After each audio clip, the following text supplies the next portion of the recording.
செங்கோலுடைய பிரானான நம்பெருமாள் அவனுடையதான முதல் பிரகாரமான தர்மவன்மன் திருச்சுற்றை தாண்டி இரண்டாம் திருச்சுற்றாக்கு மகேந்திரவர்மன் திருச்சுற்றை நோக்கி வந்து கொண்டிருக்கிறான். இதோ நமது ஒரு பக்கம் ரங்கன், இன்னொரு பக்கம் பார்த்தசாரதி. இதிலே நமக்கு ஆண்டாள் அழகாக காட்டி கொடுத்தாள். மாலிருஞ்சோலை மணாளனார் பள்ளி கொள்ளும் இடத்தில் அடிகொட்டிட கூடுமாகில் நீ கூடிடு கூடலே என்பதாக இந்த அனைத்து எம்பெருமான்களுமே இரவு அரவணை, அதாவது சயனமான பிறகு அவர்களுடையதான இந்த பெருமாள் அனைவருமே ஸ்ரீரங்கத்தில் சென்று அந்த பெரிய பெருமாளுடைய திருமேனியிலே லயிப்பதாகவும், பின்பு மறுநாள் காலை விஸ்வரூபம் ஆகின்ற சந்தர்ப்பத்திலே அனைவரும் அவரவர்களுடைய திவ்ய கஷேத்திரங்களுக்கு வருவதாகவும் ஆண்டாளுடையதான அனுபவம். இதையே நமது பூர்வாச்சாரியர்களும் நமக்கு காட்டுகின்றனர். அப்படி இருக்க ஒவ்வொரு எம்பெருமானுமே தனித்தனி எம்பெருமான்கள் இல்லை. இதோ இந்த ரங்கநாதன், இவனே என்றோ பல அஸ்வமேத யாகங்கள், புத்திரகாமேஷ்டி யாகம் என்ற யஜ்ஞ புருஷனாக இருந்து அத்தனை யஜ்ஞங்களுடையதான அதிலே இடப்பட்டதான அத்தனை ஹவிசுகளையும் எதிரே இருந்து சாட்சியாக பெற்றவன்.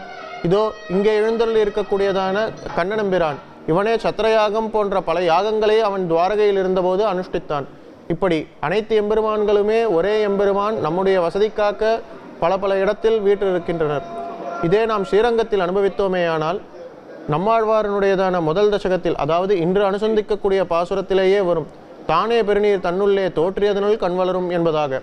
அதாவது எம்பெருமான் அவன் பரமபதத்திலே இருக்கிறான், ஆனால் நாம் அவனை சென்று சேவிக்க வழியில்லை. அப்படி இருந்த பொழுது நமக்கு இங்கே கோவில்களிலே அவன் சேவை சாதிக்கிறான். இதுபோன்று நமக்கு கோவில்கள் இருக்கும் வண்ணம் தேவர்களுக்கு சென்று முறையிடுவதற்கு என்பதாக ஒரு இடம் தேவை.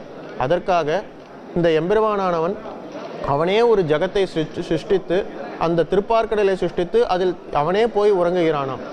அப்படி இருக்க இது எதற்காக? இந்த தேவர்கள் வந்து முறையிட வேண்டும் என்பதற்காக தனக்கான இடத்தை எப்படி ஒரு சிலந்தியானது உருவாக்கி பின்பு அதை அனைத்தையுமே தன்னுள்ளேயே இழுத்து கொள்ளுமோ, அதுபோல இந்த நித்திய விபூதி, லீலா விபூதி என்கின்ற இந்த விபூதிகளை சிருஷ்டித்து அதன் மூலமாக நமக்கு நமது வாழ்வுகளை மேன்மைப்படுத்தி பின்பு பிரளய காலத்தில் இவை அனைத்தையும் தன்னுள்ளேயே நிறுத்திக் கொள்கிறான் எம்பெருமான். செய்திகளை உடனுக்குடன் தெரிந்து கொள்ள உடனே சப்ஸ்கிரைப் பண்ணுங்க.